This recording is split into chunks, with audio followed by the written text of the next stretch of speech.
De même, je vous le dis, il y aura plus de joie dans le ciel pour un seul pécheur qui se répand.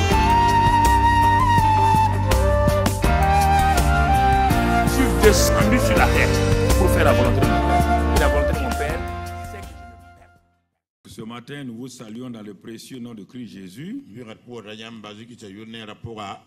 Nous rendons grâce à Dieu notre Père, le Dieu de toute éternité, qui nous fait avancer, qui nous fait progresser. Et c'est pourquoi ce matin, nous allons compléter tout ce que nous avons vu pendant ces derniers mois. Ce matin, nous allons continuer dans ce sens-là, en faisant un pas de plus. Et nous allons voir simplement si les pensées de Dieu sont l'objet de nos pensées, notre succès est garanti. Je prends. Si les pensées de Dieu sont l'objet de nos pensées, notre succès, notre guérison, notre santé, notre victoire, notre prospérité, tout cela est garanti. Tout cela est garanti. Alors, si tu veux comprendre le message, de même que tu as tout fait pour être à l'école, pour écouter le maître et le professeur, pour réussir, écoute-moi aussi. Tu as dit, moi je vais devenir docteur. Il a fallu que tu t'assais au pied des professeurs. Tu as accepté dans la chaleur, dans le froid, de les écouter, d'aller étudier dans le froid, dans la chaleur, pour devenir docteur. Moi, j'ai des choses plus importantes qu'un docteur peut te donner. Moi, je parle des choses éternelles. Je parle des choses qui n'ont ni fin. Et là, tes oreilles sont distraites. Et là, tu es impatient. C'est pourquoi, mon frère, ma soeur, le Saint-Esprit, le grand chef, le patron des patrons, va te dire, si tu es trop pressé, va chercher ta solution ailleurs. Parce qu'avec moi, on y va pas à pas. Alors, si les pensées de Dieu, pourquoi la Bible nous dit cela? Donc ça veut dire qu'il y a les pensées de Dieu et les pensées des hommes. Ce qui est normal. Alors, tu vas voir pourquoi, très souvent, malgré le Saint-Esprit qui est en toi, malgré la parole, tu tournes en rond. Parce que mon frère, ma soeur, tu vas voir que tu n'arrives jamais à aligner tes pensées sur celles de Dieu. La Bible dit dans Ésaïe 55, verset 8, car mes pensées ne sont pas vos pensées. Mes pensées ne sont pas vos pensées. Et vos voix ne sont pas mes voix, dit l'Éternel. Est-ce que nous comprenons? Dieu attire notre attention. Il dit, vous êtes des hommes.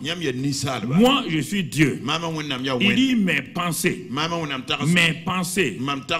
ne sont pas vos pensées. Mes pensées sont différentes de vos pensées. Ce n'est pas fini. Et il dit, mes voix, ma manière de travailler, c'est différent de votre manière de travailler. Alors, chrétien, tu es prévenu ici. Tu es prévenu. Tout ce que tu veux faire là, pour réussir là, selon ta formation technique, intellectuelle, universitaire, tu dis, avec moi là, ça ne peut pas réussir. Pourquoi? Parce que la voie de l'Égypte, la voie de la technologie, c'est différent de mes voix. Les pensées des philosophes, les pensées des philosophes, les pensées des mathématiciens, les pensées des savants sont des pensées différentes de mes pensées. Alors, voici déjà, tu es sur la ligne de départ. Si tu veux réussir, cours la course là avec moi ce matin. Mais si tu ne veux pas réussir, tourne-toi, donne le dos, cours selon tes pensées. Et tu verras où ça va t'amener.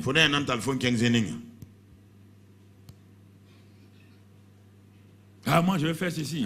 Moi je pense ceci. Ça c'est dans le monde humain. Quand tu deviens chrétien, ça ne marche plus. Moi je crois ça. C'est pourquoi les gens viennent pour me conseiller. Tu veux me conseiller avec quoi? Tu veux me conseiller à tes pensées tribales là? Non, non. Parce que tu es ingénieur, tu veux me conseiller? Non. Si c'est des choses purement humaines, je vais demander ton conseil. Mais si c'est les choses célestes, il y a quelqu'un qui est là-haut et il a envoyé son représentant à moi. Je le consulte lui, je sais où je vais aller.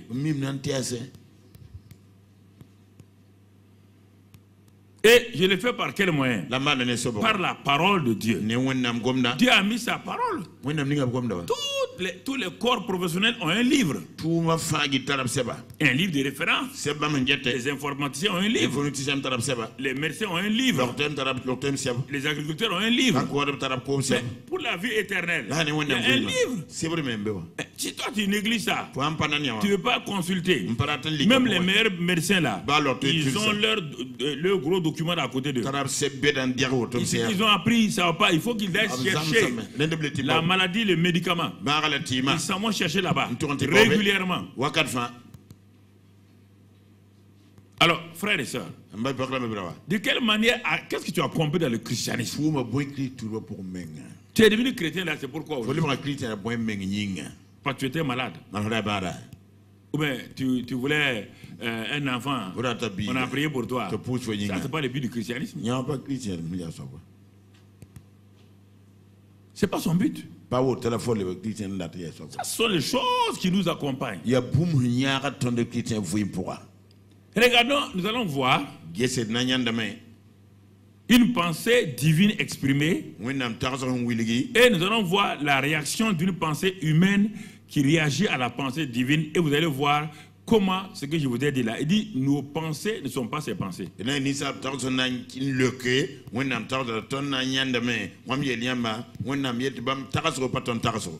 Et pour cela nous allons prendre un exemple dans la vie de Jésus, dans l'évangile de Matthieu, Matthieu 16, et nous allons voir le verset 21. Il est écrit là-bas, dès lors, Jésus commença à faire connaître à ses disciples qu'il fallait qu'il allât à Jérusalem, qu'il souffrit beaucoup de la part des anciens, des principaux sacrificateurs et des scribes, qu'il fut mis à mort et qu'il ressuscita le 3e jour.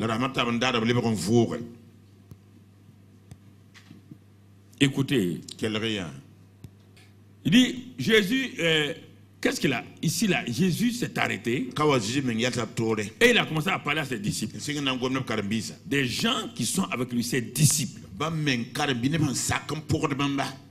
Des gens qui sont venus se mettre sous la discipline de Jésus. Écoutez-moi très bien. Il va donner la pensée de Dieu. Et il l'annonce. Il dit il va souffrir, les sacrificateurs vont le prendre, ils vont le maltraiter entre les mains des anciens, ensuite il va mourir, ensuite il va ressusciter le 3e jour. Voici la pensée de Dieu. Dieu dit ses pensées ne sont pas nos pensées. Il a émis la pensée. Jésus vient d'émettre la pensée de Dieu. Réaction maintenant, les pensées humaines. Verset 22. Regardons qu'est-ce qu'une réaction d'une pensée humaine. Pierre, ayant pris Jésus à part, se mit à le reprendre et dit, à Dieu ne plaise. Cela, Seigneur, cela ne t'arrivera pas. On s'arrête là. Je veux que vous compreniez comment vous réagissez quand une pensée divine vous est donnée. Très important que vous compreniez cela.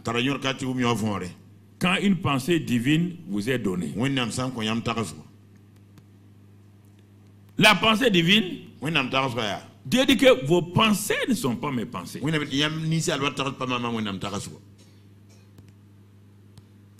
Mes pensées ne sont pas vos pensées. Pourquoi?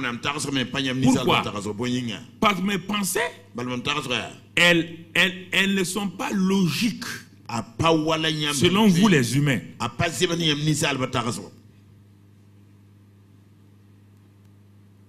La réaction est que quand Jésus a dit ça, Pierre le prend de côté. Il y a beaucoup d'entre nous qui veulent conseiller Dieu.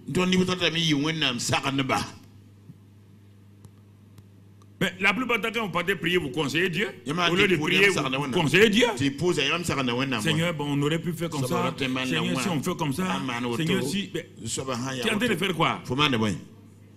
Tu es en train de dire tes pensées contre les pensées de Dieu. La prière n'est pas d'aller exprimer tes pensées. Non. Regarde bien.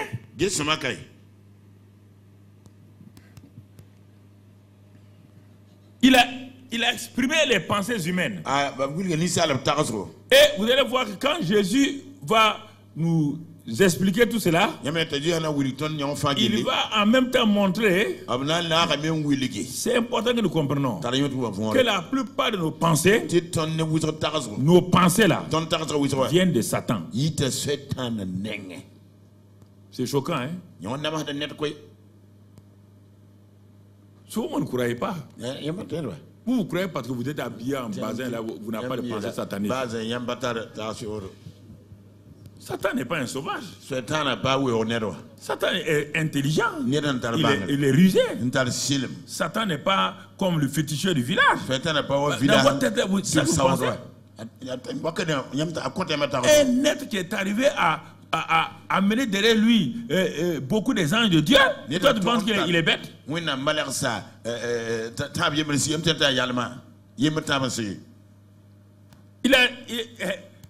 Pierre a répondu comme cela. Et regardons le verset 23. Verset 23 maintenant. Mais Jésus se retournant dit à Pierre, arrière de moi, Satan.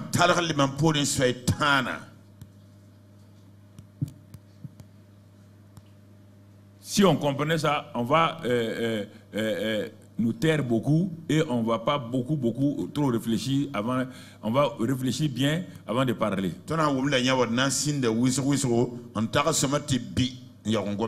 Le gars était sentimentaliste. Il aime son Seigneur. Il veut le protéger. Jésus appelle ça et dit arrière de moi, Satan.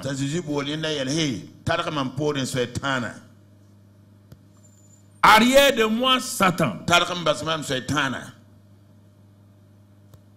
Ah bon? Mais oui. La plupart des pensées que tu exprimes, c'est Satan qui te les donne.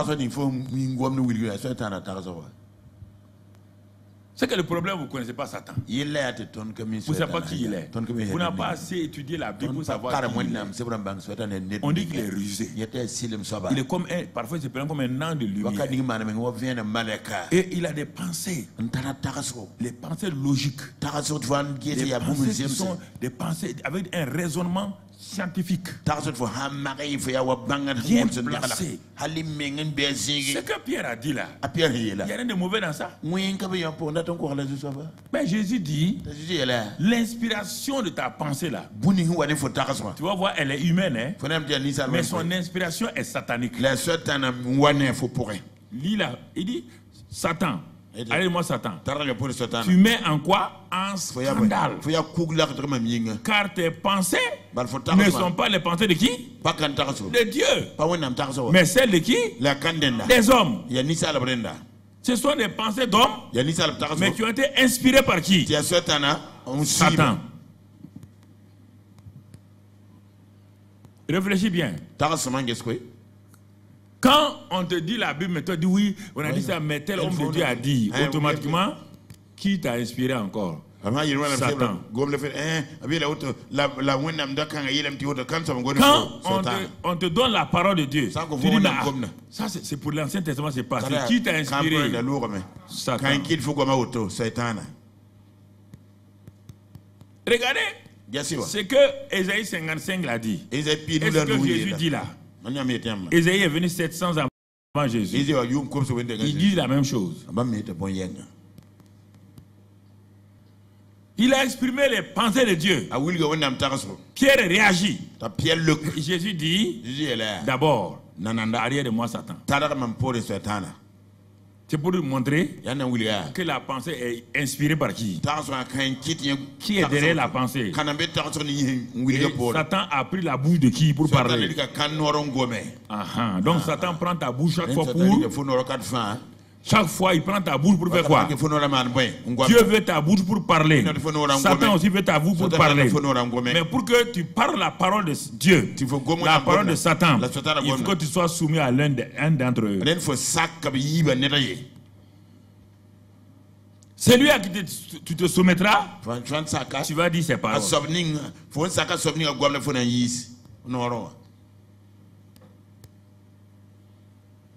Celui qui t'a convaincu là, c'est celui dont tu dis la parole. Mais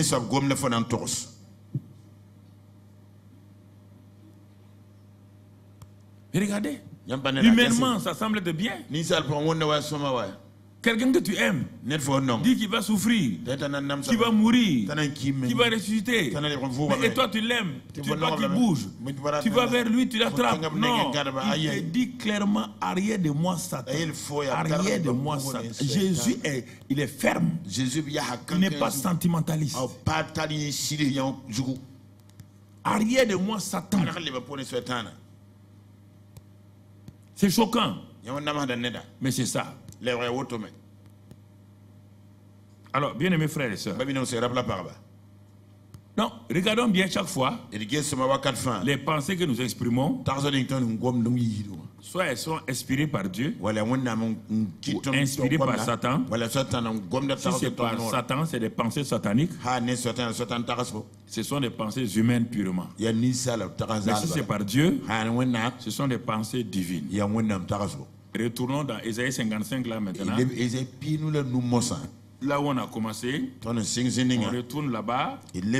Ésaïe 55 là. On va lire le 8 et le 9 après. Car mes pensées ne sont pas vos pensées. Et vos voix ne sont pas mes voix, dit l'Éternel. Le verset 9. Autant les cieux sont élevés au-dessus de la terre, autant mes voix sont élevées au-dessus de vos voix. Et mes pensées sont élevées au-dessus de vos pensées.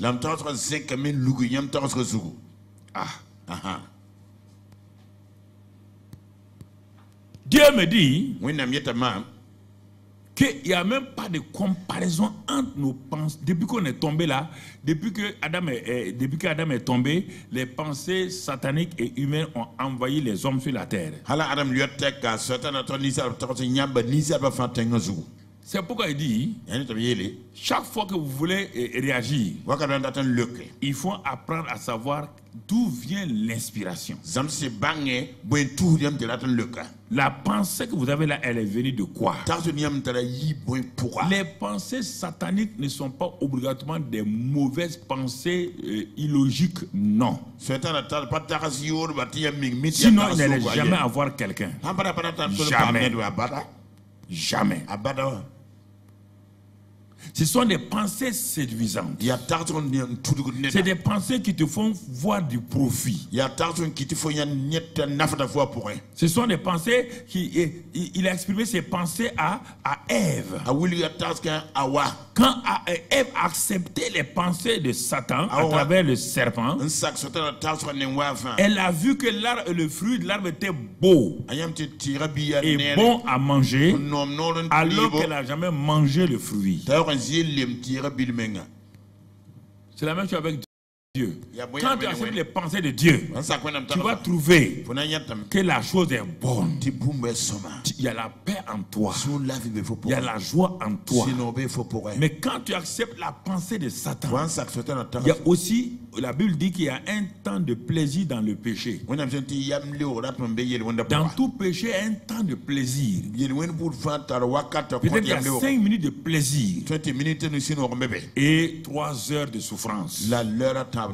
Mais chez Dieu, ce n'est pas un plaisir, c'est la joie, c'est l'assurance, c'est la paix, c'est le repos. C'est pourquoi, frères et sœurs, votre vie, ma vie, sont liées étroitement à ce que Dieu pense ou ce que nous pensons si nous refusons. Dieu, Satan a amené la jeunesse, aujourd'hui même la jeunesse chrétienne, et même les chrétiens, à refuser les pensées de Dieu parce qu'ils pensent qu'ils sont dans un monde moderne. Où est le modernisme du monde là? Où est le modernisme du monde? Prenez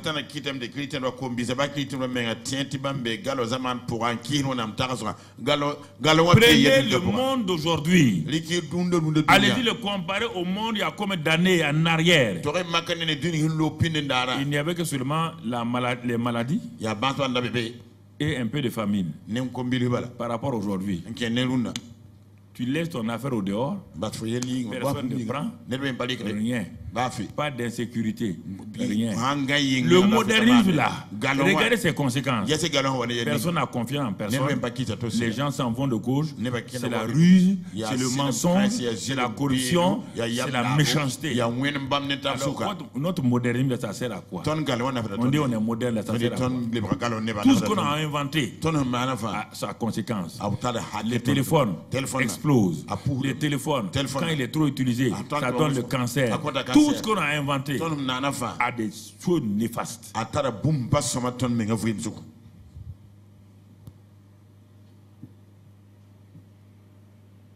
Vous croyez que si la vie qu'Abraham menait, vous croyez que votre vie d'aujourd'hui est meilleure à la vie d'Abraham? Vous croyez à ça? Quand David vivait là, tu n'as pas lu, non? Tu crois que la vie que nous menons aujourd'hui est supérieure à la vie de David? Revenons à la parole. Revenons aux pensées de Dieu. Et ça va nous aider. Laissons cet environnement artificiel. Utilisons l'environnement là quand c'est utile. Mais le reste là, laissons.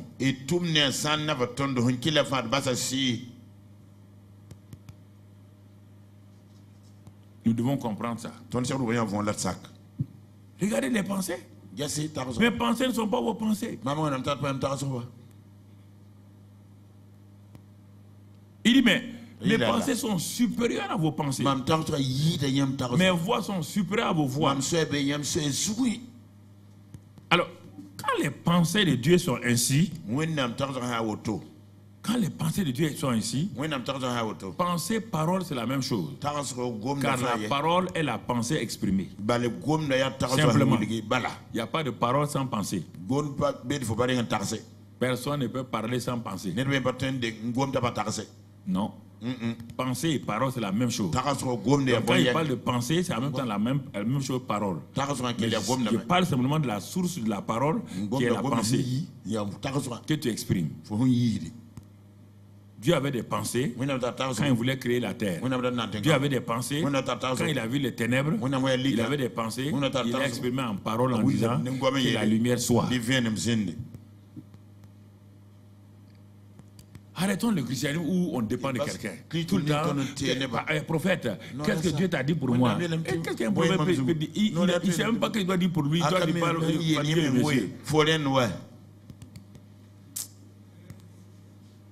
Qu'est-ce qu'il dit sur lui-même?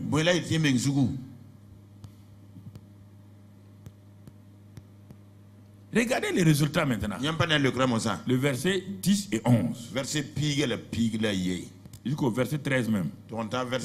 Dieu dit maintenant, puisque mes pensées, elles viennent d'en haut, elles sont célestes. Il dit, et regarde son application en analogie avec une chose naturelle. Il dit, regardez ça, regardez, il va te montrer quelque chose. Ma pensée est comme la pluie. Regarde bien. Puisqu'elle vient en haut, elle est différente de l'eau des rivières. C'est la pluie d'en haut là qui remplit les rivières et qui les fait bouger. Dieu te dit, puisque mes pensées sont plus élevées, voici comment elles fonctionnent si tu comprends comment la pluie fonctionne. Comme la pluie et la neige descendent des cieux. Il est en train de dire, de même, quand mes pensées descendent viennent de moi. Et il dit descendre et n'y retourne pas sans avoir arrosé. Féconder la terre et faire germer les plantes sans avoir donné la semence au semeur et du pain à celui qui mange. Il dit, tu as vu, non? Quand la pluie descend, c'est comme ça. Tu dis oui.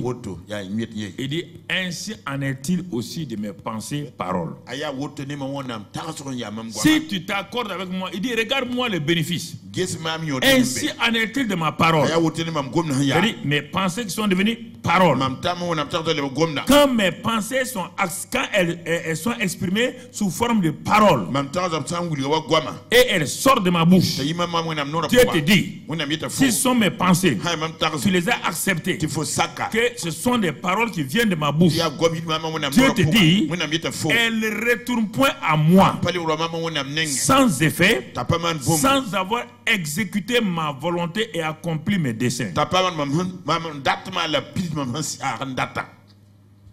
On va voir les applications de ces pensées-là. Si la pensée de guérison vient de Dieu, toi tu l'acceptes. Ton cancer là. Non, écoutez-moi. Je suis énervé contre Satan et je suis vraiment dans la compassion avec vous. Ah, vous souffrez, vous souffrez. Vous souffrez entre les mains de Satan. Les prophètes souffrent entre les mains de Satan. Les pasteurs souffrent entre les mains de Satan. Parce que vous n'osez pas mettre Dieu en défi. Il dit de même que la pluie descend. Le paysan dit oui, Dieu, tu as raison. Il dit maintenant, paysan, tourne-toi vers ces chrétiens-là, ces disciples, mes disciples-là. Donne-leur une leçon, paysan. Donne-leur. Toi, tu es un croyant naturel. Quand la pluie descend, le paysan dit Dieu. Quand la pluie descend, moi je suis paysan. Quand j'ai sémé, quand la pluie descend, elle fait germer, elle féconde, elle donne la semence. Et ensuite, donc, du pain à celui qui mange, ça veut dire la nourriture. Dieu dit bon. Cultivateur burkinabé. Tu n'es pas chrétien, tu n'es pas allé à l'école. Voilà comment ta démonstration. Il dit maintenant, dis à ces chrétiens-là, ils ont des Bibles en main, ils sont en train de prier. Dis-leur. Le paysan dit, Dieu est un Dieu de parallèle. Il fait le naturel et le spirituel. Ce paysan-là qui n'est pas chrétien se tourne vers vous et dit, vous les chrétiens, de même que nous les paysans, nous croyons à l'hivernage. C'est pourquoi quand le mois de mai arrive, nous allons dans nos champs, nous enlevons les épines, nous préparons nos champs, et dès la première pluie, nous sémons, et nous attendons la récolte en octobre, sans aucun doute dans nos cœurs. Aucun doute dans nos cœurs. Vous vous dites que vous êtes des enfants de Dieu. Nous, on n'est pas enfants de Dieu. Nous, on n'est pas un. Nous, on croit au Dieu là. Vous êtes des enfants de Dieu. Et votre Dieu vous dit, quand lui parle, c'est comme une semence. Elle vient, elle retourne. Quand la parole de Dieu dit victoire, c'est victoire. Quand elle dit guérison, c'est guérison. Mais vous ne croyez pas. Vous pouvez consulter les gens pour voir si ce que Dieu a dit là, c'est vrai. Prenez le téléphone. Prophète. Prophétesse. Dieu a dit ça là. Mais ça veut dire quoi? Est-ce que Dieu ment ou il dit la vérité? La prophète dit, Dieu, il ne ment pas. Mais toi, tu ne comprends pas. Je vais t'expliquer. Il te dit le contraire. Merci, merci. Hein? Merci à qui? Quelqu'un qui vient te rouler? Non, mais je vous regarde parfois. Je souffre à votre place. Quand je vous regarde là, vous n'êtes pas heureux. Vous riez comme ça. Et quand je regarde, quand Dieu me permet de regarder vos cœurs,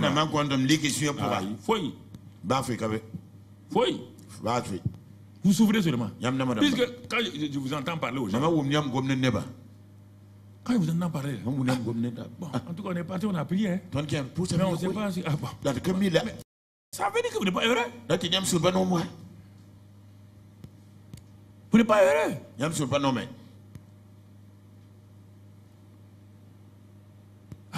On a vu. Le pays est difficile. Hein? Donc, ici, là, quand Abraham partait là, le pays était difficile. Quand Dieu a levé David là, le pays était difficile. Quand Dieu a levé Élie, le pays était pris en otage par les Baals et les Astartés. Montrez-moi dans la Bible où il y a eu une facilité pour quelqu'un. C'est ça. Vous voulez quelle période? S'il n'y a pas de problème là, votre christianisme sert à quoi? Votre foi en votre Dieu, c'est pour montrer aux gens que malgré les problèmes, les difficultés, vous, votre Dieu là, ne fait rien. Si vous êtes pareil comme eux, quittez le christianisme. Quittez. Allez vous balader ailleurs. Allez vous balader ailleurs. Ne perdez pas votre temps. Ne perdez pas votre temps. Ne perdez pas votre temps. Regardez. Je vous parle. Ah, mais on a fait, Dieu n'a pas fait. Tu as suivi les principes de Dieu. Dieu dit qu'il veille sur ta parole. Dieu n'a jamais dit qu'il veille sur ta prière. Qui vous a dit ça, que Dieu veille sur la prière? Dieu veille sur sa parole. Quand sa parole est là, la parole est l'épée du Saint-Esprit. Le Saint-Esprit rentre en action. Et rien ne lui est impossible. Les deux champions. La parole et le Saint-Esprit.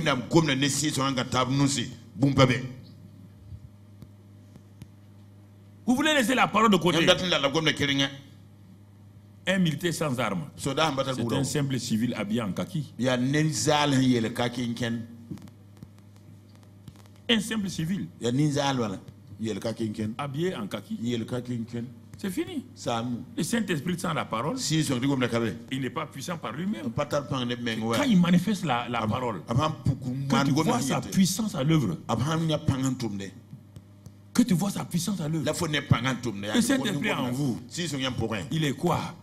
Il est posé en vous. Il ne travaille pas. Vous ne donnez pas l'occasion de travailler. Vous ne donnez pas l'occasion de travailler. Vous ne l'activez pas. Ça est là. Quand tu ouvres l'ordinateur, on dit activer, activer. La chose est là. On dit de faire quoi? De l'activer.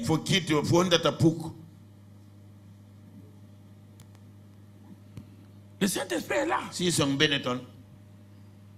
Mais vous pouvez vivre 50 ans et mourir sans voir la puissance, l'action du Saint-Esprit dans votre vie. Pourtant, il est là. Il est là.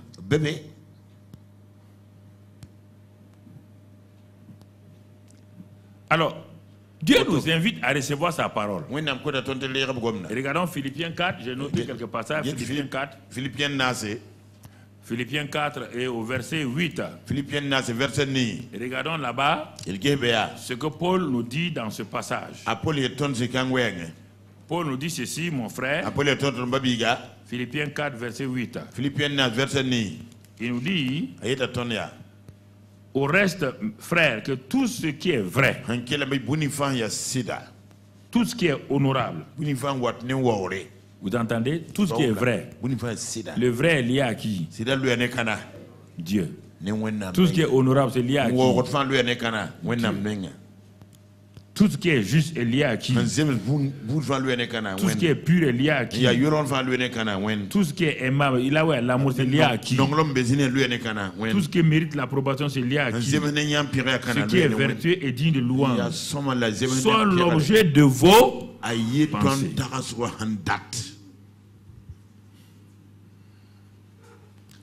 Prenons en l'appliquant à notre message de ce matin.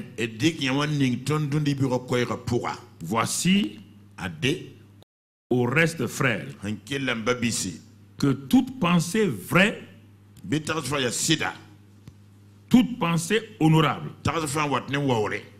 toute pensée juste, les pensées pures, les pensées aimables, toutes les pensées qui méritent l'approbation, les pensées vertueuses et dignes de louange, qui viennent de Dieu, soient l'objet de tes pensées. Alors, regarde ici là.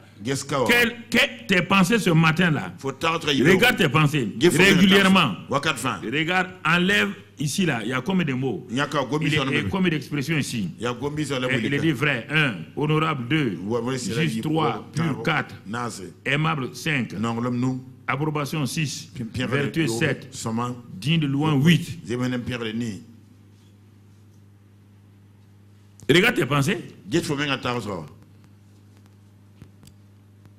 Est-ce que tes pensées sont vraies? Mensonge. Tu mens parce que tes pensées sont mensongères.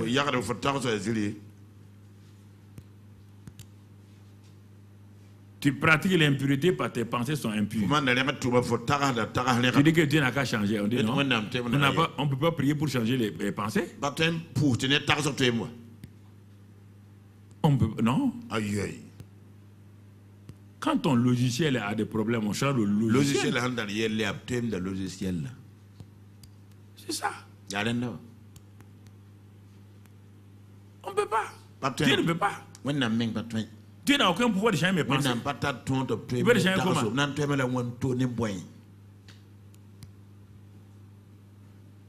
Toi, tu peux prier, Dieu n'a qu'à... Qui pense? C'est Dieu qui pense ou c'est toi qui penses? Dieu dit que tu as tes pensées, lui il a ses pensées. Quand toi tu penses impureté là, qui est en train de penser? Non, mais qui est en train de penser? Qui? C'est toi. C'est pas Satan qui pense. Hein? Pas dire des mensonges comme ça. Qui est en train de penser? Toi, tu dis à Dieu de venir enlever tes pensées. Ah, Dieu dit non. Tu as tes pensées, j'ai mes pensées. Si tu veux qu'on marche ensemble, tu fais quoi? Tu laisses tes et tu prends mes. Voici un point, c'est tout. Quand les jeunes fatiguent les gens, pasteur fatigue leur maman, pasteur j'ai des pensées impures. Là, le jeune homme là, il ne veut pas changer. Il ne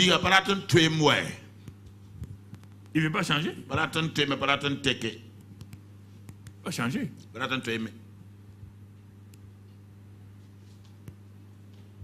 Si c'est faux, va dire dans Romains 12, 2, ne vous conformez pas à ce siècle présent. N'ayez pas les pensées de ce siècle présent.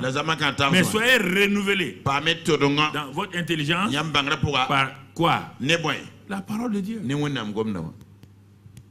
vous allez voir le résultat. Vous allez connaître la volonté de Dieu. Simplement.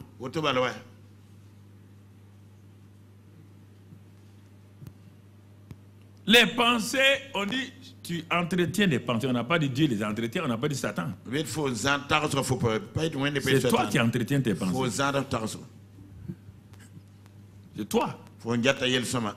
Alors, vous voyez là? Vous voyez frère?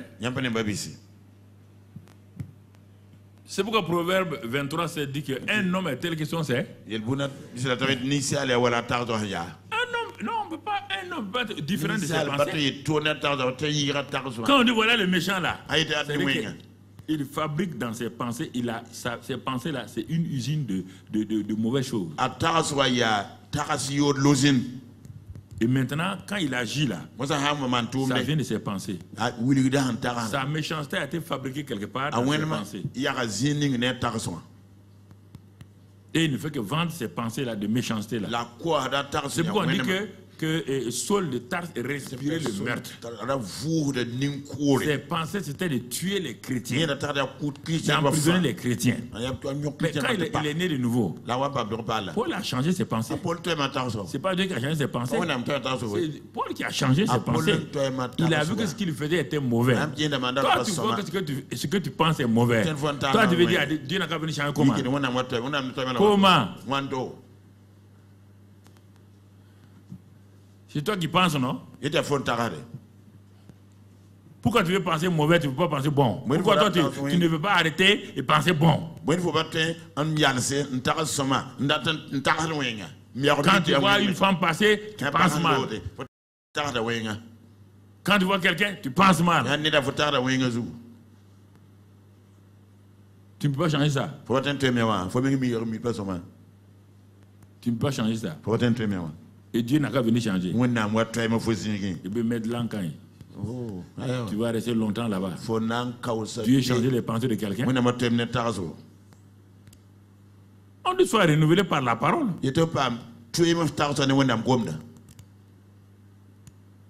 Ah, les gens disent, j'ai des pensées impures.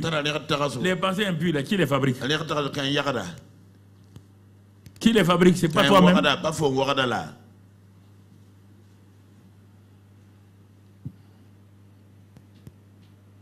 Frères et sœurs, important que nous comprenions ces choses.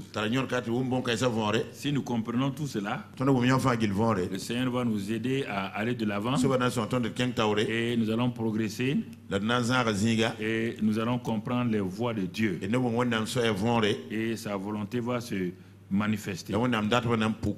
Retournons quand nous allions dans Philippiens 4, 8 là et Proverbes 23, 7 là, disent que quand on fait ça, il y a des bénéfices. Et ces bénéfices-là, retournons dans Ésaïe 55 là, pour voir les bénéfices encore des pensées renouvelées.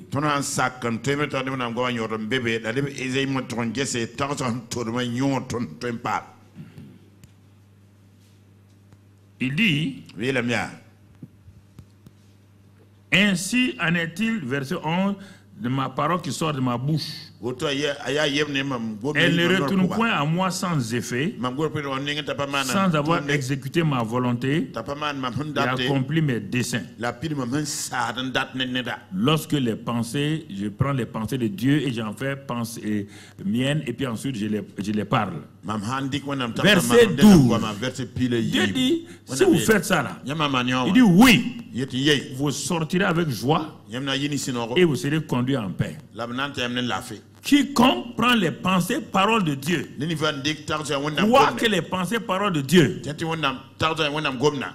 Dieu, quand il parle et la parole qui sort de sa bouche là ne revient point sans effet, sans avoir exécuté sa volonté et accompli ses desseins. Et moi j'ai des problèmes. Je m'en vais chez Dieu. Dieu me dit, mon fils, est-ce que tu connais cette parole? Est-ce que tu acceptes ça? Il dit, j'accepte. Si tu acceptes ça, regarde le résultat. Si tu pratiques ça, il dit oui, tu sortiras avec joie, tu seras conduit en paix. Il dit, les montagnes et les collines éclateront d'allégresse devant toi. Et tous les arbres de la campagne battront des mains. Même les arbres seront tellement contents que toi tu obéisses à Dieu, que toi tu pratiques la parole. Même les arbres seront contents.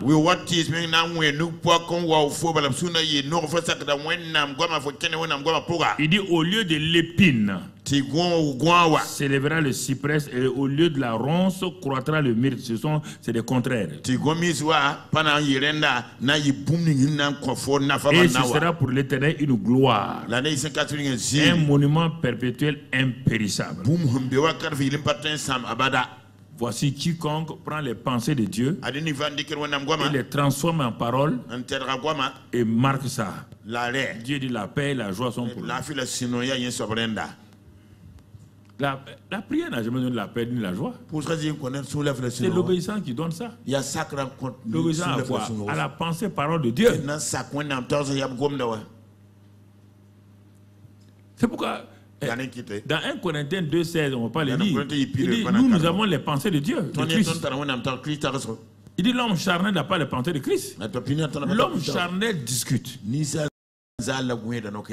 Le chrétien charnel, il aime discuter. Oui, mais pasteur, Dieu a dit que bon, par ces meurtrissures on est guéri, mais moi depuis longtemps là, je sens tout le temps les douleurs. Regardons, on fait des applications. Quand le maître enseigne, il fait exercice d'application. C'est normal. Faisons quelques exercices d'application pour voir. On a introduit l'enseignement général. Voyons quelques applications pour que tu comprennes. Et si tu fais semblant de ne pas comprendre, je vais t'amener à accepter. Pour que tu n'aies pas demandé à quelqu'un après. On fait ça, on fait ça, on fait ça. Comme tu es là, tu vas comprendre ça. Application. Ce qu'on vient de voir là, que si je soumets mes pensées à celles de Dieu, mon succès est garanti. Philippiens m'a dit ça, Philippiens 4:8. Il dit non, c'est sûr et certain. Et la paix de Dieu, qui ne suit pas toute l'intelligence, sera pour toi. Si tout l'objet de tes pensées, c'est les choses honorables, les choses vertueuses, les choses vraies. Il dit ce sera comme ça. Dieu a parlé. Tu peux me dire quoi? Dieu dit ses pensées sont différentes de mes pensées. Quelqu'un peut dire le contraire dans ça? Il dit, ces pensées sont élevées au-dessus de nos pensées. Quelqu'un peut contredire ça? Ok. Il dit, mais ces pensées-là, qui viennent du ciel, là, elles sont comme la pluie. Il dit, tu comprends, non? Je comprends. Qu'est-ce que la pluie fait? Quand elle descend, elle fait quoi? Toi-même tu dis, elle arrose, elle fait germer, féconder, elle donne la semence à celui qui a semé. Et ensuite elle fait quoi? Elle donne la nourriture. Toi-même tu as parlé. Il dit, bon, si la pluie naturelle fait ça, il dit ma parole, sur le plan spirituel, elle ressemble à une pluie. Quand je parle, j'exprime mes pensées par la parole. Ce que la pluie fait naturellement là, la même chose, le paysan qui a accepté de semer la parole là, et son champ là, il récolte maintenant. Il dit, toi aussi, tu es un paysan spirituel. Quel est ton besoin? Tu as une maladie, sème la semence de guérison. Tu es dans l'échec, sème la semence de succès. Tu es dans la faillite, il y a beaucoup de semences. Si tu vas dans le ministère de l'Agriculture, il y a ce qu'on appelle les semences sélectionnées. Il dit, mes paroles sont des semences sélectionnées. Ça correspond à chaque besoin. Mais si tu ne la sèmes pas, sème-la, attends et laisse-moi. Tu verras, elle va aller dans ta situation. Ça peut prendre du temps. Elle va aller et elle va travailler la maladie là. Elle va mettre la maladie au dehors. Elle va mettre la pauvreté au dehors. Elle va mettre toutes ces choses là au dehors. À condition que le paysan qui a semé la semence là ne part pas enlever. S'il enlève là, il n'aura pas de récolte. Vous semez aujourd'hui et demain vous changez de technique. Et que vous entendez qu'un nouveau homme est venu, un prophète est venu, vous êtes en train de changer de méthode. On dit que le coton, pour avoir le coton, voilà comment on doit l'entretenir. Un champ de coton est différent d'un champ de mil. On dit que pour le champ de coton, voici ce qu'il faut faire. Voici les engrais. Voici tant. Mais quelqu'un vient. Il vient seulement. Il dit comment voilà qu'on doit cultiver les maïs. Il ne parle pas de coton. Toi, tu cours chez lui. Parce qu'on a dit, il y a quelqu'un qui a une nouvelle méthode. Tu vas prendre ça. C'est pour le maïs. Tu vas mettre dans ton coton. Ça fait quoi? Sur place, ça a l'air de marcher. Mais au bout de 2 mois, tout ton coton est mort. C'est ça que vous vivez parfois. Vous aimez les nouveautés. Pas fait comme les enfants. Ils plantent une semence. 2 jours, ils peuvent enlever pour voir. Il peut enlever. Et maman, ça n'a pas poussé. Hein? Ça ne poussera pas. Ma fille, on laisse la semence dans le sol. Ah, maman, c'est pas rapide. C'est la même chose. Vous voulez un Dieu magique. Un Dieu qui fait des choses comme cela. Ça n'existe nulle part. Même les Baals ne peuvent pas faire ça. Ils ne sont pas rapides comme ça. Non, je vous parle sérieusement. Si vous devez devenir chrétien, il faut apprendre la patience et la persévérance. Mais si vous voulez un christianisme magique, là, c'est pas ici, c'est pas avec moi. Je vous dis, je vous laisse la liberté d'aller chercher un magicien qui peut vous donner des choses automatiques. On est en train d'aller vers l'éternité. Et l'éternité se prépare. L'éternité se prépare sur la terre. Et Dieu nous accompagne. Dieu nous donne des choses pour montrer qu'il nous aime. Il nous aime. Et il fait tout cela pour faciliter notre marche avec lui. Mais si nous refusons de marcher selon ses termes, selon ses conditions, nous allons souffrir inutilement. Souffrir inutilement. Frères et sœurs, il n'y a pas un autre moyen. S'il y avait un autre moyen là, j'allais vous donner ça. S'il vous plaît, j'allais vous donner ça. Moi aussi, j'aimerais qu'on m'applaudisse un peu. J'aimerais que les gens soient contents de moi. J'aimerais qu'on dise, ah, le pasteur est bon, hein? Même si on pêche là, ils disent, on va aller au paradis. J'aimerais qu'on me dise ça. Mais ce n'est pas avec moi. Si c'est ça là, tu ne le verras pas. Je ne fais pas ça pour moi-même. Je ne le ferai pas pour toi. Donc mon ami, mon frère, restons tranquilles. Écoute ce que je te dis et allons avec ça. Si tu veux ça, il n'y a pas de problème. Si tu ne veux pas ça, bon mon frère, la Bible dit, Romains 10. Romains 10. Moi je parle avec la Bible. Je ne parle pas, je ne pense rien. Je pense rien, je suis un ambassadeur. Un ambassadeur ne pense rien. Il dit voilà la position de mon pays. Voilà ce que mon gouvernement dit. Voilà le rôle d'un ambassadeur. Un ambassadeur est un esclave. Tu n'as jamais entendu un ambassadeur dire moi je pense, moi je crois. 3 jours après on le fait révéler au pays. L'ambassadeur n'a pas de position. Il a la position de son pays. Je suis ambassadeur du royaume. Je dis ce que mon royaume me dit. Je dis ça et mon royaume m'honore à cause de ça. À cause de ça je ne manquerai de rien.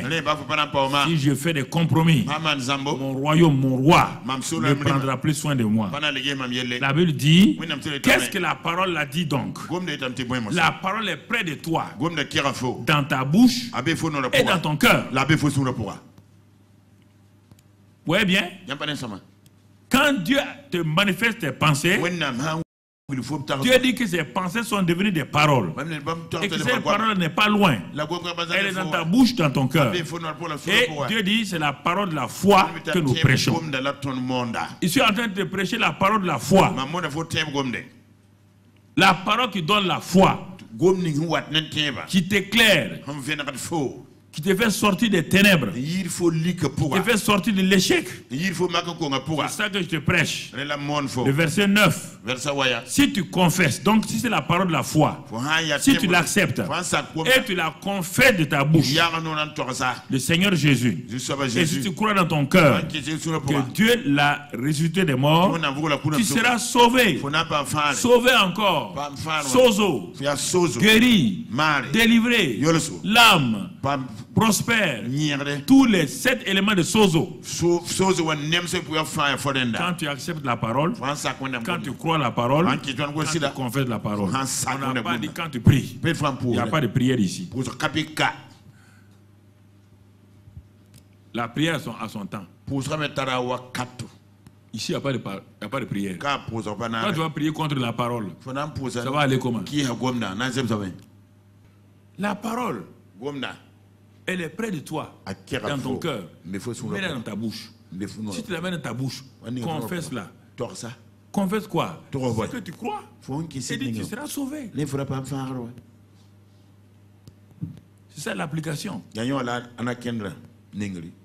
Si tu alignes tes pensées sur les pensées de Dieu, tu vas voir les paroles de Dieu. Quand tu auras les paroles de Dieu, tu vas les proclamer. Quand tu proclames les paroles de Dieu, Dieu veille et tu reçois la chose. C'est ce que Dieu te dit. Il n'y a rien d'autre. Il n'y a rien d'autre. Penser, croire, parler, agir, et tu reçois. C'est fini. Et tu reçois. Et tu reçois. Il n'y a pas quelqu'un qui est petit ici pour dire à moi, qui? Toi, enfant de Dieu? Même le dernier né du roi, il a une grande importance. Dans une famille royale, ce ne sont pas les plus grands qui sont... Non, même l'enfant qui vient de naître là. Mais le roi est content de lui.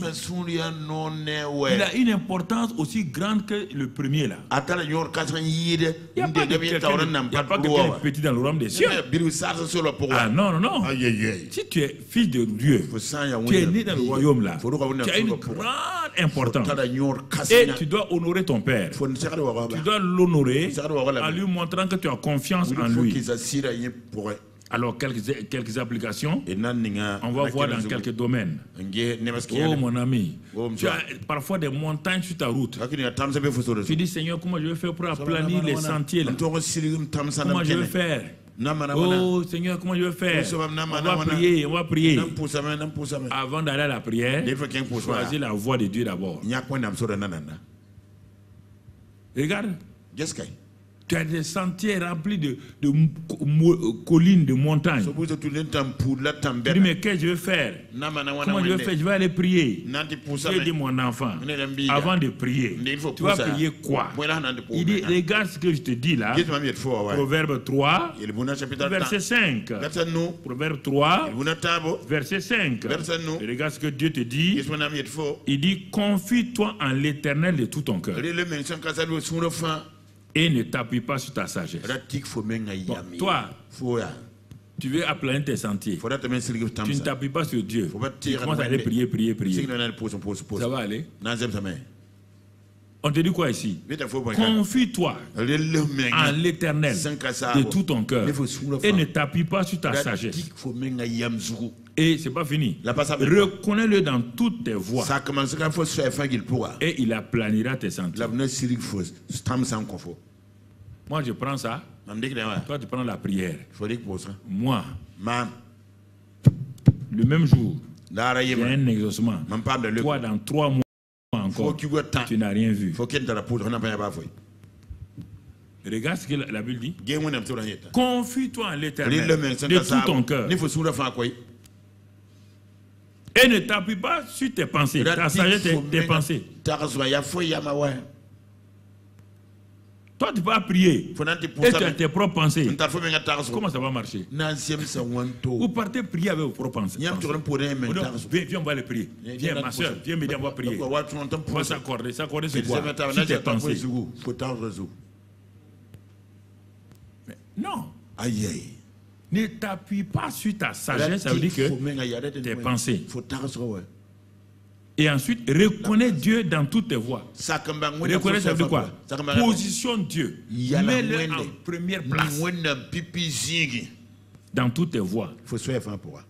Et qu'est-ce qu'il va faire? Lui-même, sans que tu lui demandes, il a plané tes sentiers. Ça, c'est plus facile que d'aller prier dans la désobéissance, aller prier dans l'indiscipline. Tu vas recevoir quoi? Tu vas recevoir quoi?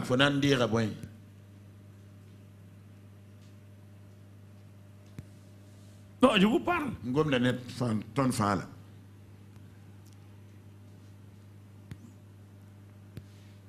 Ça c'est, voici notre message.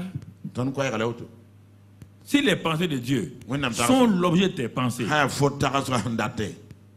tes chemins sont aplanis. Si tu acceptes ça là, et tu dis désormais, c'est ça que je vais faire, mon frère, ma soeur, alors, sans ambiguïté, tous tes chemins sont aplanis. Tout. Si tu fais ça là, tes chemins sont aplanis. Deuxième chose, c'est pas fini. Tu dis tu veux la santé. Tu veux un rafraîchissement. Dieu te donne aussi plusieurs opportunités. Il dit il y a plusieurs opportunités. Tu peux aller prier et jeûner. Prier, jeûner, prier, jeûner, prier, jeûner, prier, jeûner pour que Dieu te guérisse. Dieu te dit, tu montes un chemin. Un chemin simple. Fais ça. Verset 7. Verset 7. Il dit quoi? Ne sois point sage à tes propres yeux. Tu vois encore? Toujours. Ne t'appuie pas sur tes propres pensées. Crains l'Éternel et détourne-toi du mal. Ce sera la santé pour tes muscles et un rafraîchissement pour tes os. Tu es en train de jeûner et prier pour être guéri. Dieu te montre le chemin facile. Tu n'aimes pas ça. Tu veux prier. Non, je sais pourquoi tu aimes prier. Parce que la prière là, semble vous élever. Ah, j'ai prié 3 jours, 15 jours. Regarde ce que Dieu te dit ici. Toi, tu ne veux pas faire ça là. Tu n'aimes pas ça. Tu n'aimes pas ça. Tu veux pas un rafraîchissement pour tes os. Tu veux pas la santé pour tes muscles. Crains-le. Détourne-toi du mal. Toi, tu veux continuer dans le mal et aller prier. Va prier avec le mal. Va prier en vivant dans le mal. Va prier, va prier. Tu dis, viens, moi je vais faire ça. Et toi, tu sais que tu es dans le mal. Tu vas te détourner du mal. Tu ne vas pas craindre Dieu. Et tu dis à un prophète, il va te guérir. Tu vas te guérir comment? Puisque la guérison appartient à Jésus. C'est lui le grand médecin.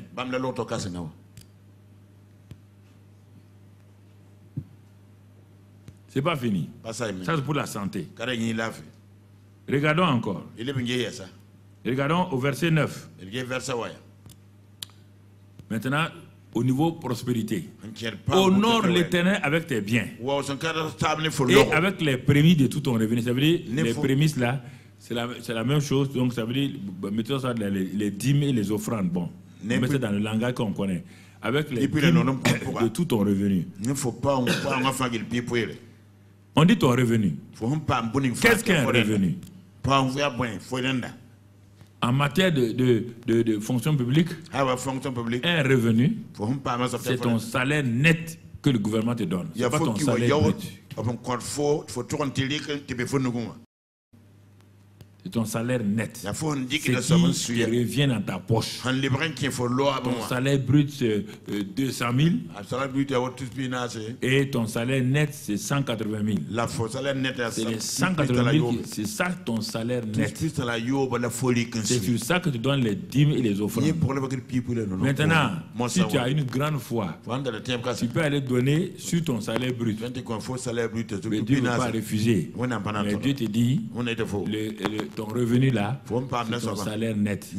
Si tu fais des affaires et que tu as un bénéfice, tu as un chiffre d'affaires de 100 francs et ton bénéfice c'est 50 francs et ton bénéfice brut là c'est 50, c'est pas ton revenu. Ton revenu c'est quoi? Ce n'est ni les 100 francs donc de chiffre d'affaires, ce n'est pas les 50 francs de bénéfice brut. Et ton bénéfice net après qu'on ait enlevé les impôts et tout descend à 30. C'est ce qui t'appartient là. Tu as enlevé ce que tu dois donner au gouvernement. Tu as enlevé tes salaires, les salaires, les charges fixes, électricité, eau et tout. Ce qui est dans tes mains là, le net là, c'est sur ça qu'on enlève la dîme et les offrandes. Il dit honore-moi avec ça. On ne paye jamais la dîme sur le chiffre d'affaires. Le chiffre d'affaires ne t'appartient pas. Tu as vendu 100 francs. Ça ne t'appartient pas. Si tu enlèves sur ça là, tu vas te ruiner. Tu n'auras pas de fonds de roulement, tu n'auras rien. C'est sur ton net. Il ne faut pas être trop zélé. On ne donne pas crédit, on ne donne pas 10 000 francs sur des crédits. Qui t'a dit ça? La banque t'a donné un crédit de 100 francs. Tu n'as pas donné ni 10 000 ni au franc ni rien. C'est pas pour toi. C'est pas ton revenu. C'est un emprunt bancaire. On ne donne pas l'argent sur les crédits. On ne donne pas 10 000 francs sur les crédits. C'est quel zèle ça? C'est un zèle aveugle. Tu as un emprunt bancaire, tu viens donner 10 000 francs. Pourquoi? Ce n'est pas ton revenu. Revenu veut dire ce qui te revient. L'emprunt là te revient. Ok, il faut arrêter ça. Donc, il faut faire attention à ça. Parenthèse, on continue. Honore l'Éternel avec tes biens et avec les prémices de tout ton revenu. Regarde le résultat. Ça, c'est la pensée de Dieu. Voilà la pensée de Dieu. Dieu te dit quand il a une pensée, il y a toujours un résultat. Alors, tes greniers seront remplis d'abondance et tes cuves regorgeront de mouches. Tu as vu depuis qu'on a commencé? Convie-toi en l'Éternel. Ne t'appuie pas sur ta sagesse. Il a plané tes sentiers. Sois sage à tes propres yeux. Détourne-toi du mal. Santé et rafraîchissement.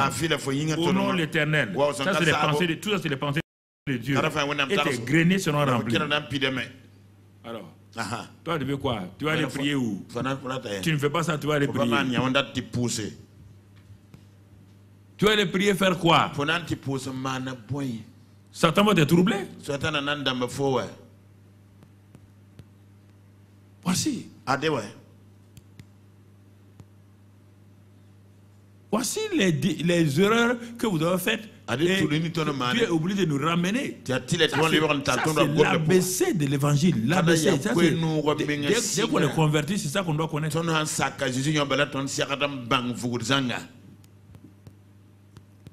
Pour la guérison. Là aussi, c'est la même chose. Il dit, il a pris nos maladies sur la croix du calvaire. Il a pris nos infirmités. Il s'est chargé de toutes nos maladies. Et par ses meurtres, voilà la pensée de Dieu. Et par ses meurtrissures, nous sommes guéris. C'est sur ça qu'on s'appuie. On ne prie pas pour être guéri. On s'appuie sur ce que Dieu a fait. Et on dit, Dieu est à l'œuvre en moi. Parce que je crois ce qu'il a fait. J'accepte ce qu'il a fait. Et il a l'œuvre en moi. Il agit dans mon corps. Il est en train de travailler dans mon corps. Je ne sais pas combien de temps ça va durer. Si c'est un miracle instantané, gloire à Dieu. Mais si c'est un processus de miracle, parce qu'il y a des choses qu'il doit m'apprendre. En même temps que je guéris là, gloire à Dieu. Mais Dieu a dit, il a pris. Et que par ses meurtrissures, je suis guéri. Chaque pensée de Dieu a un résultat quelque part si moi je l'accepte. Si je l'accepte. Dieu ne nous a pas forcés. D'abord, ce sont ces pensées qui nous présentent. Ces pensées-là sous forme de paroles. Il nous dit ça. Et il attend ta réaction. Il attend ta réaction. Regardons, il y a beaucoup de chrétiens, ça c'est autre domaine. Concernant le pardon de Dieu. Beaucoup de chrétiens n'arrivent pas à accepter le pardon de Dieu. Parce qu'ils croient que le pardon de Dieu c'est sentir quelque chose. Il faut croire simplement ce que Dieu a dit. Sans sentir, sans trembler, sans des... Non. Ce que Dieu a dit, c'est ça le pardon. Un point ceux qui veulent vous faire asseoir là, détailler votre péché là, ils sont anti-Dieu. Pas besoin de faire asseour quelqu'un pour demander comment il a fait ça là. Quand il est parti voler là, comment il a volé. Tu es rentré par vous-même. Quand tu es parti là, tu étais seul, non? Non, non, tu partais un enfant. Ah bon? Tu as mis l'enfant là sur tes épaules. Pas besoin de ça. Pas besoin de détails. Pas besoin de détails. C'est pourquoi les gens ne veulent pas expliquer leur péché aux gens. Tu deviens comme une victime et tu dois expliquer tout. Tu as tué, c'est toi qui as tué. Comment tu as fait pour tuer? Où tu as eu le couteau là? À quel moment tu as pensé que tu dois tuer? Il faut dire tous les détails, hein? Sinon Dieu ne sera pas d'accord. Où est-ce que tu as vu ça? Il faut faire attention.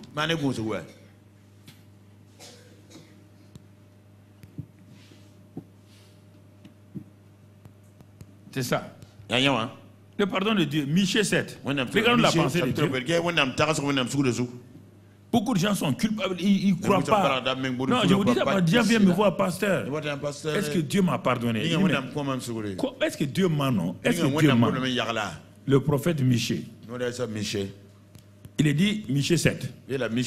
Il dit, quel Dieu est semblable à toi qui pardonne l'iniquité, qui oublie les péchés du reste de ton héritage.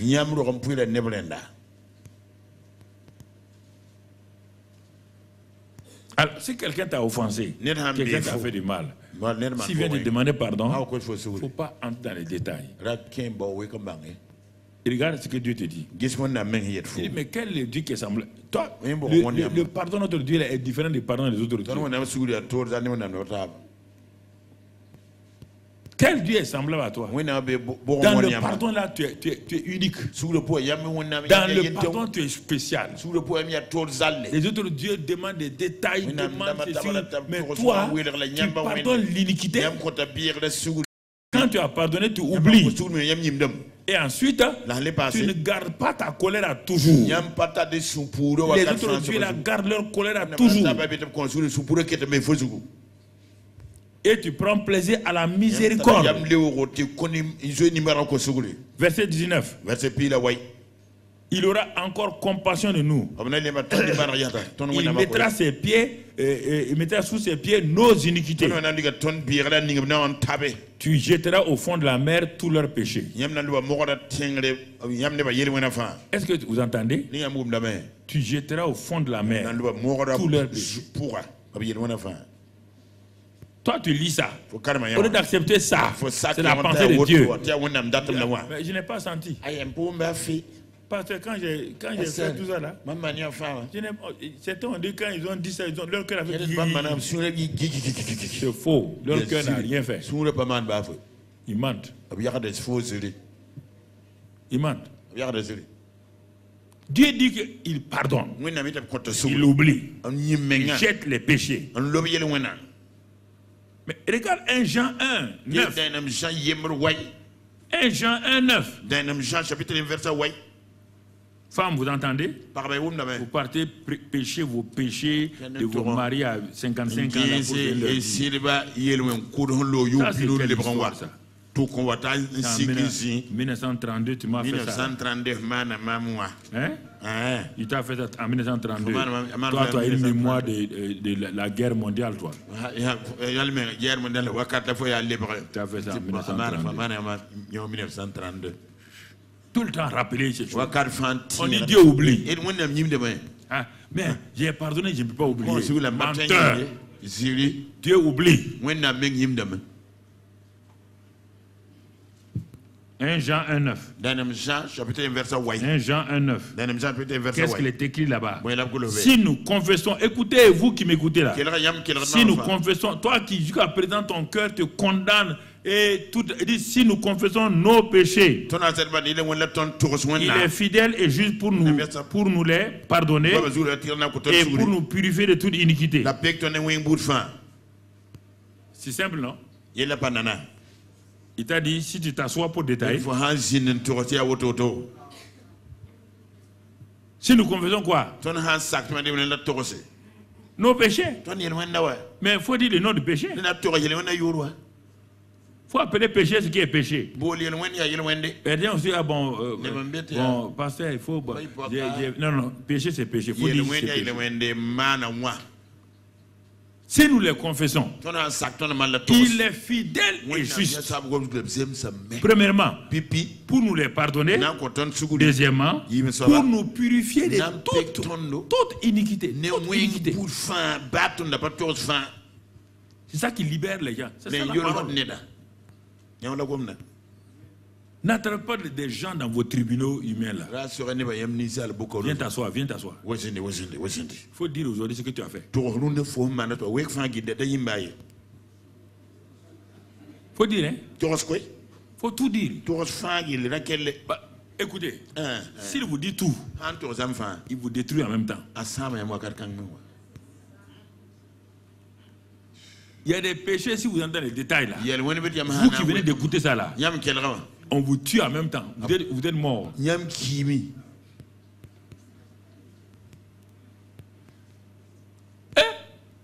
C'est ça que tu m'as fait. C'est toi qui as dit d'entrer dans le détail. Non. Mais, en tout cas, je t'ai diffamé.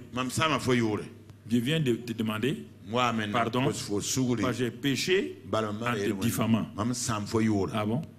Comment tu as fait? Bon. Non, non. Il faut que tu nous dis, tu me dis les détails là. Il dit non, je viens te dire que je t'ai diffamé. Je me suis repenti. Je viens confesser. Bon, tu insistes. Bon. C'est l'autre jour là. Quand on a dit que tu es comme ça là. Moi j'étais jalouse. Ah bon, tu es jalouse. Voilà déjà, tu vois le problème déjà. Bon. Et comme tu étais jaloux, tu as fait quoi? Je suis allé, j'ai vu ton patron là. Et qu'est-ce que tu as dit au patron? J'ai inventé une histoire sur toi. Ah bon? Toi à qui j'ai fait du bien l'année passée là. C'est toi qui es parti. Et après tu as fait quoi? Après tu as fait quoi? On te dit confesser vos péchés. Toi tu veux les détails des péchés. Tu as eu les détails maintenant.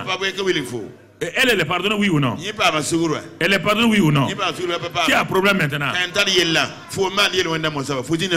C'est toi qui dois retourner à lui demander pardon maintenant. Voilà. Ok. Tu m'as trompé. C'était sur quelle natte?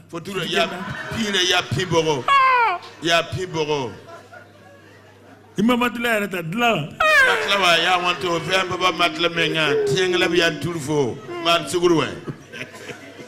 C'est Nat. Ok.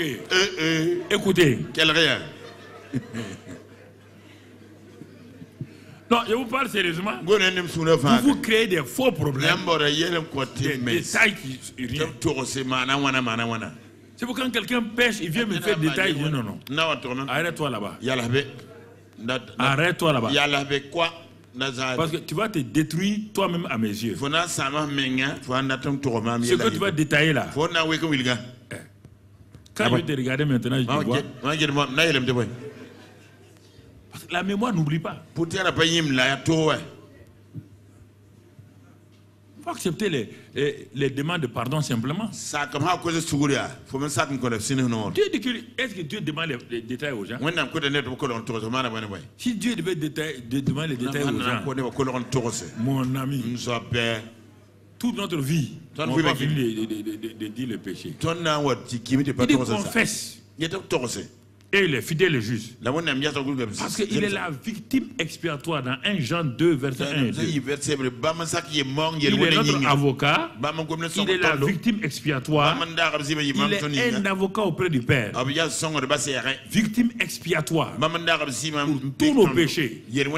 Alors, quand tu as péché, arrête-toi Seigneur. J'ai menti ici. Je confesse mon péché. Le mensonge. Merci de ce que tu m'as pardonné. Tu m'as purifié. Amen. Je n'ai rien senti. Tu as senti quelque chose? Non. Dieu a dit qu'il est fidèle et juste. Et il pardonne. Tu n'as pas... Pourquoi les gens sont sentimentalistes? Ils veulent sentir tout le temps. Ok. Ok. Ça c'est au niveau du pardon. Ça c'est les pensées de Dieu qu'il te donne. Regarde. Autre chose, autorité sur Satan. Autorité sur Satan. Voici les pensées que Dieu a données. Premièrement, il dit Colossiens 1:13.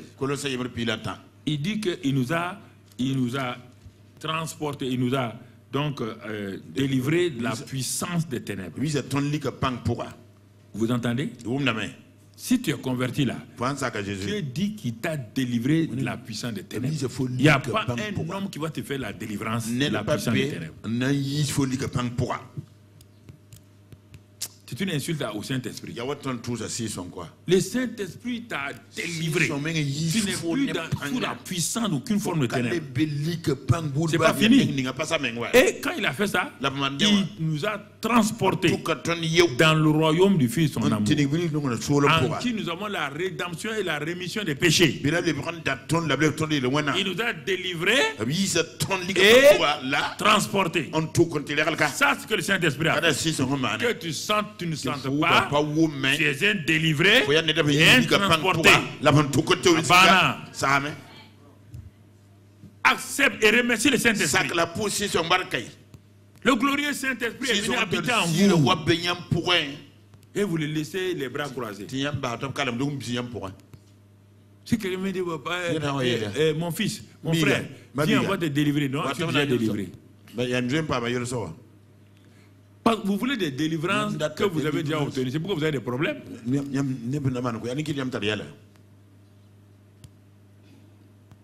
Non, je vous pose la question. Il nous a délivré de la puissance des ténèbres. Toi, tu ne crois pas à ça. Tu ne le confesses pas. On dit de quoi? La parole est près de toi, dans ta bouche, dans ton cœur. Tu confesses-le. Toi, tu ne confesses pas cette parole. Je suis délivré. Délivré de la puissance. Pas dans le royaume des cieux. Dans les choses. Tu ne délivres pas ça. Tu ne peux pas dire à quelqu'un de te délivrer. Tu vas te délivrer comment? Lui, il sait où se trouve la puissance des ténèbres. Il sait où se trouve le royaume. C'est pourquoi les gens sont sous cette délivrance permanente là, ils ne sont jamais délivrés. On dit la parole est près de toi. Voilà la pensée de Dieu. Dieu te donne la parole. Tu es délivré, transféré. C'est en confessant ça de ta bouche, en croyant, en disant Dieu est à l'œuvre.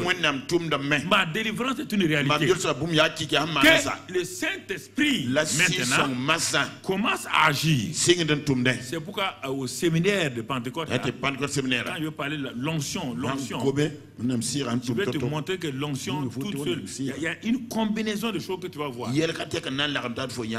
Ah, tu n'as pas compris qui est le Saint-Esprit encore. Tu n'as pas compris son rôle. Tu joues avec lui. Pourquoi c'est pour faire parler en langue seulement? Le Saint-Esprit. Il est rentré en enfer, enlevé Jésus. Satan était là, les mains en l'air. Il est rentré en enfer comme rien.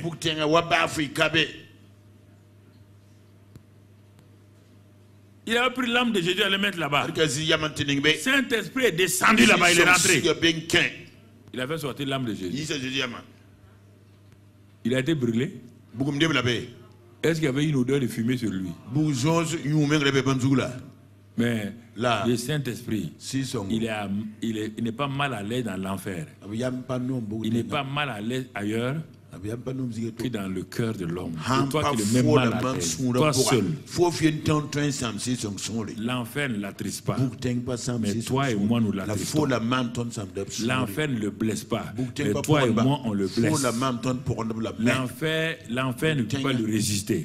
Mais toi et moi, on le résiste. Regarde dans la Bible partout.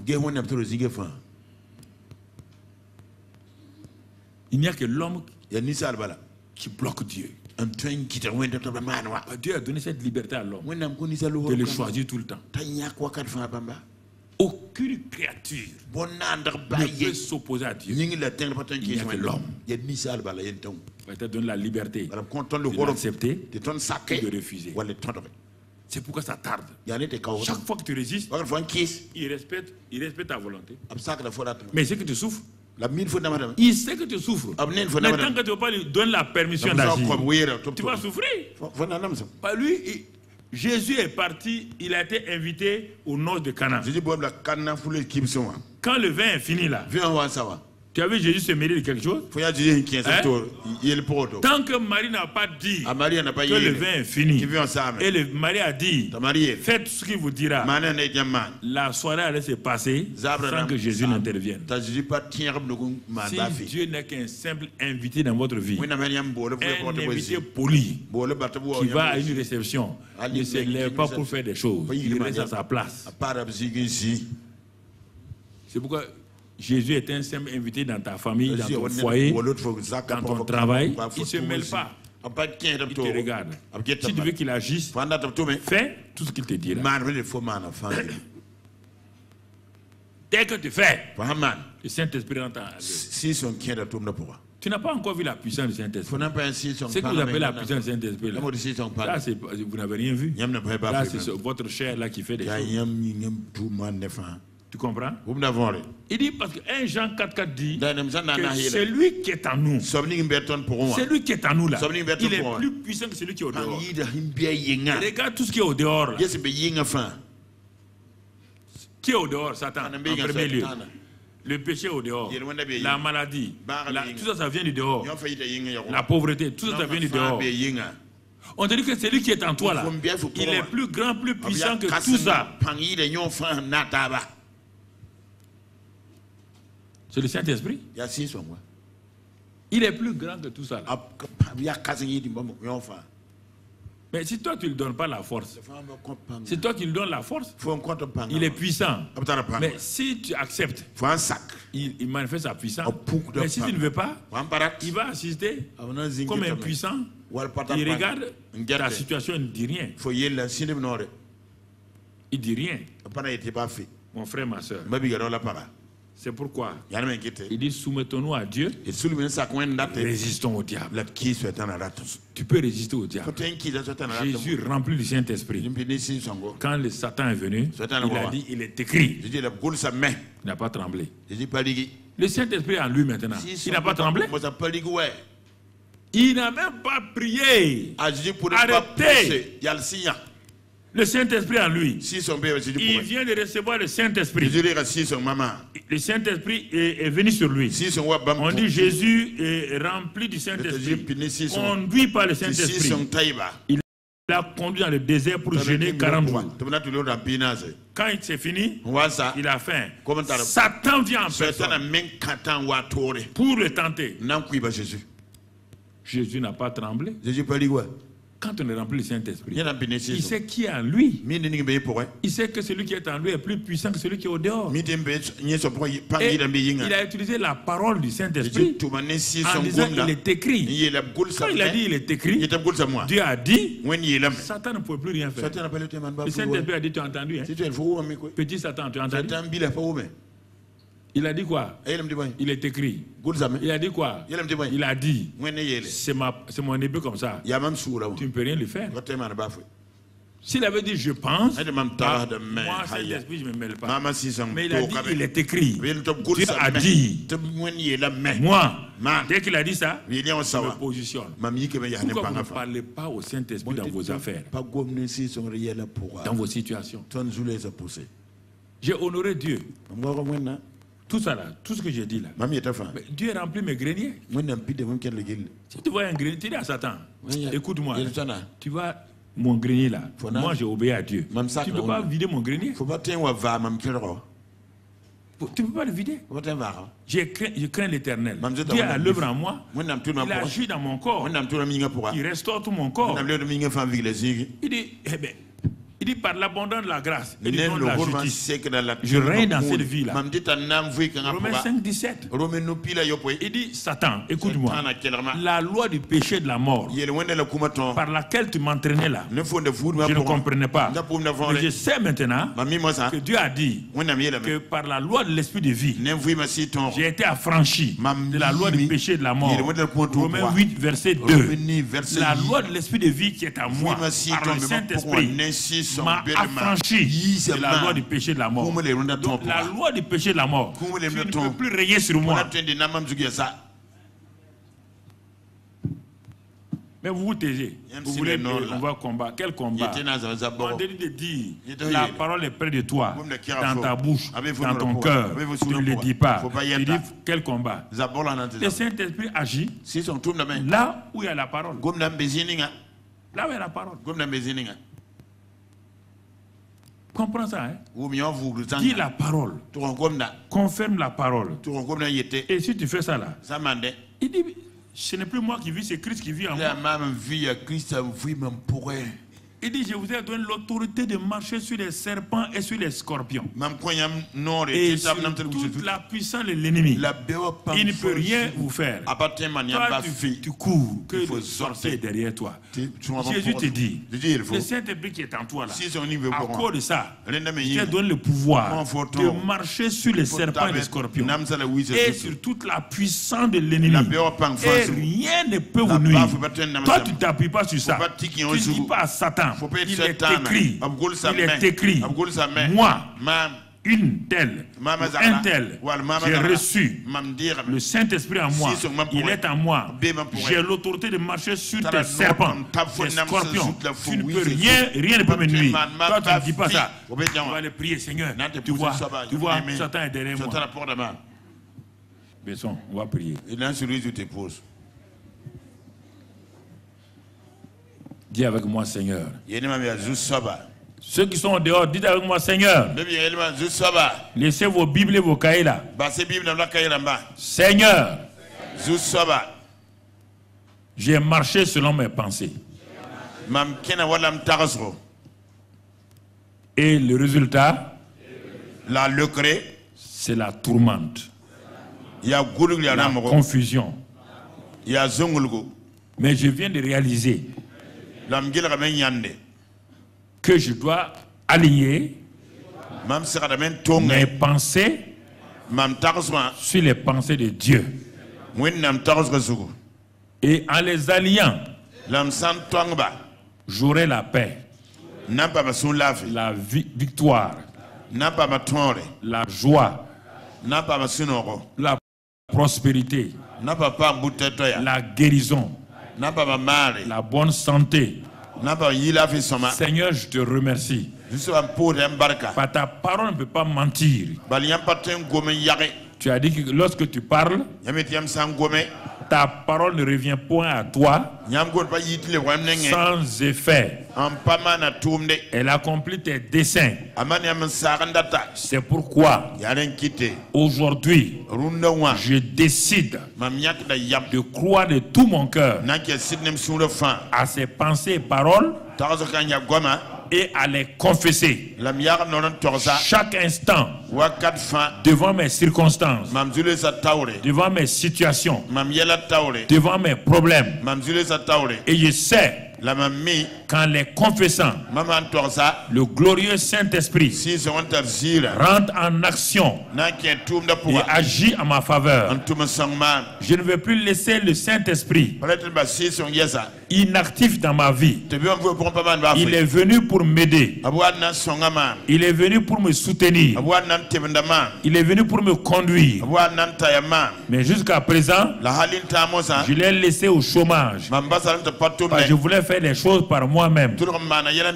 Et ça a été parfois la catastrophe. Saint-Esprit, pardonne-moi mon attitude de négligence à ton égard. À partir d'aujourd'hui, je vais t'honorer, t'élever, t'exalter, te permettre de faire ce que tu es venu faire dans ma vie au travers de la parole. Je fais confiance, je sais que tu es l'esprit de vie. Tu m'as affranchi de la loi du péché et de la mort. Tu guéris mon corps. C'est toi qui as ressuscité le corps de Jésus. Et comme tu es en moi, tu guéris mon corps. Tu vivifies mon corps. Tu donnes la bonne santé à mon corps. Saint-Esprit, maintenant même, tu agis en moi. Tu agis dans tout mon corps, dans mon sang, dans mes organes intérieurs, dans mes membres. Tu agis dans ma famille. Je te laisse la liberté pour que tu agisses et que tu produises le vouloir et le faire selon le bon plaisir du Père. Tu as l'œuvre en moi. Merci Saint-Esprit. Tu as l'œuvre dans mes examens. Tu as l'œuvre dans mes concours. Tu as l'œuvre dans mon entreprise. Tu as l'œuvre dans ma famille. Tu as l'œuvre dans mon église. Tu as l'œuvre dans mon pays. Saint-Esprit, merci pour ta sécurité, ta protection. Merci pour ta direction. Merci pour ta prospérité. Saint-Esprit, tu fais toutes choses pour la gloire de Jésus. Merci. Toi et moi, nous marchons ensemble. Nous sommes des partenaires dans le ministère de Jésus. Merci Saint-Esprit pour ta présence, pour ton amour que tu as répandu en moi et qui me fait aimer les autres et pardonner les autres. Merci. Amen. Amen. Gloire à Dieu, acclame le Seigneur.